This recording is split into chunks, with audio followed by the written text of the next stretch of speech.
Welcome babies name word. अस्सलामुअलैकुम। आज का बेबीज़ गर्ल्स नेम है कशफ। कशफ के इंग्लिश में स्पेल्स हैं KASHAF। कशफ। कशफ नेम का मज़हब है मुस्लिम और इस नाम का जिन्स है लड़की। ये मुस्लिम घरानों में लड़कियों का नाम रखा जाता है। इस नाम का जिक्र कुरान पाक में भी हुआ है कशफ, और इस नाम के मायने हैं ज़ाहिर होना, इल्हाम, खुला हुआ, खुलना। कशफ।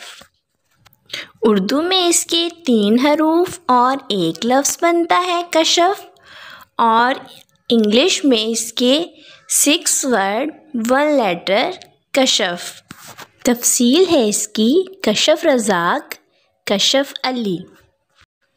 अपने नाम का मायने जानने के लिए कमेंट्स में अपना नाम लिखें और मायने जानिए। Please subscribe my channel, like, comment and share. Okay dears, फिर मिलेंगे न्यू नेम के साथ, न्यू वीडियो के साथ। ओके, अल्लाह हाफिज़।